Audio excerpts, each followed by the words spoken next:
いつもご視聴いただき誠にありがとうございます。釣りって学べるです。今回はアジングをされているご視聴者の方から届いたコメントの本音にしっかり向き合いたいと思います。アジが釣れません。情報を見て動いても予測しても釣れない。最近は心が病んできました。そんなお悩みに共感する方はきっと少なくないと思います。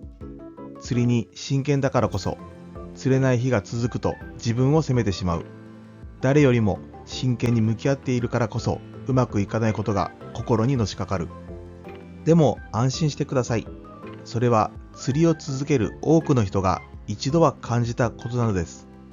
そしてその悩みの中にこそ釣りの大切な本質が隠されています。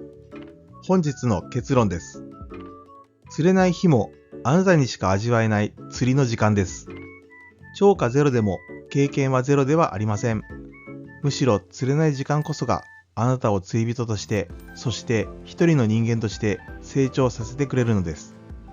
本日の目次です。アジが釣れない理由とは、禁止区域が増える現実と向き合う、船釣りのプレッシャーの対処法、心が折れそうな時の回復法、釣れない釣りがくれる贈り物、それでも釣りを続ける理由、釣れなかった海辺で僕は風を飲んだ。まとめ、それでは順に見ていきましょう。アジが釣れない理由とは、アジが釣れない原因について考えてみましょう。気象庁や JAFIC 漁業情報サービスセンターの水温データによれば、2024年から2025年にかけて黒潮の大蛇行や沿岸水温の急激な変化が見られました。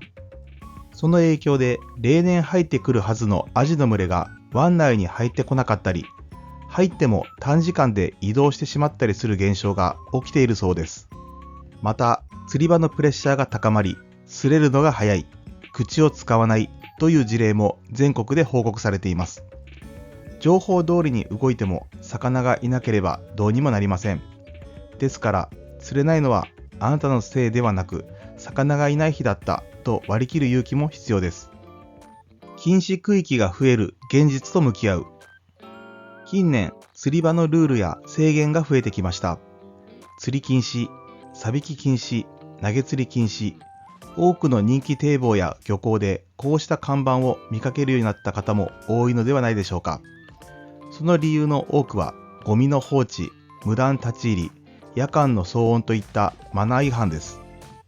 ルールを守っている多くの釣り人がほんの一部の心ない行動によって釣り場を失ってしまう時代になっています。ですが、私たちにできることもあります。例えば、地元の釣り具店で最新の情報を収集すること、地元自治体や釣り協会が管理する無料または有料の釣り施設を活用すること、さらには自然河川や淡水の釣りポイントも検討すること、ルールの中で最大限に楽しむ知恵こそが今の釣り人に求められている資質かもしれません。船釣りのプレッシャーの対処法。釣り船に乗るとき、釣れなかった時のプレッシャーを感じることがある方もいるでしょう。船長に申し訳ない。周囲に気まずい。しかし、釣り船に乗る目的は釣果だけではありません。大切なのはマナーを守って気持ちの良い時間を過ごすことです。釣れない時間も海の上で過ごすその体験が非日常であり、贅沢な時間なのです。思い切って今日は修行でしたと笑って言えるようになれば、それだけで空気は和らぎます。釣り船は釣果を競う場所ではなく、海を共有する時間なのだということを今一度思い出してみてください。心が折れそうな時の回復法。釣れない日が続くと心が重たくなってしまうこともあります。そんな時には視点を少し変えてみましょう。例えば釣りノートをつけてみる。何時に何を試したか、何がダメだったかを書き留めることで次回のヒントになります。YouTube で同じように悩む釣り人の動画を見て自分だけではないと知るのも大きな救いになります。タックルの整理、過去の写真の見返し、釣れなかった兆候の景色を写真に収める、釣果に頼らない満足感の作り方をあなた自身が知ることができれば、釣れない日でも前を向いていけるはずです。釣れない釣りがくれる贈り物。釣れないことには意味があります。まず、観察力が養われます。風向き、潮流、ベイトの動き、鳥の行動など、釣れるための前提条件に対して敏感になります。次に、考察力が身につきます。何がダメだったのか、次はどうすればよいのか、自分なりに仮説を立てて釣りを構築するようになります。そして最後に忍耐力。すぐに結果が出ないことに耐える力は釣りだけでなく日常にも生きてきます。つまり釣れない日は釣り人を静かに成長させてくれているのです。それでも釣りを続ける理由。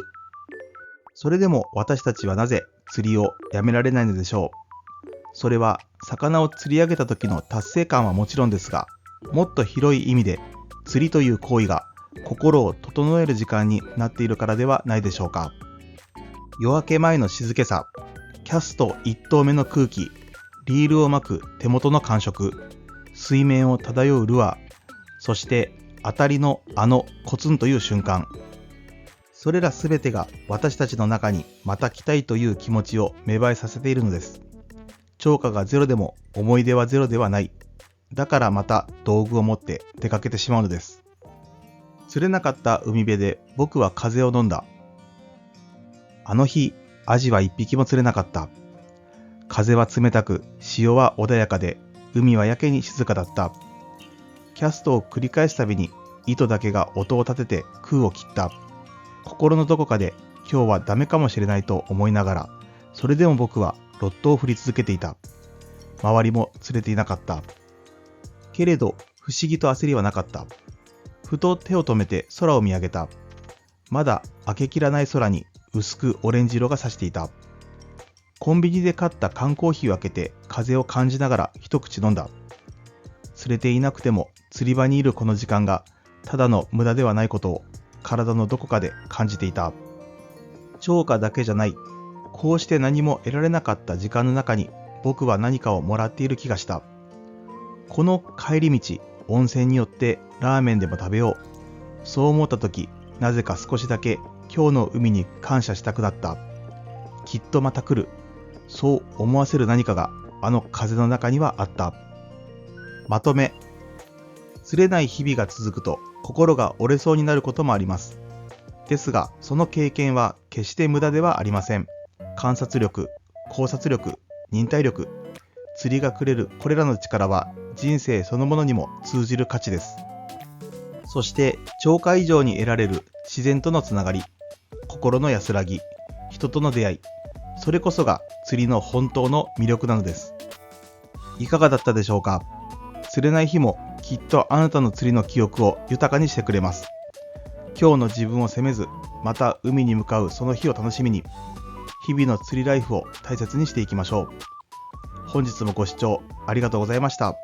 また次回の動画でお会いしましょう。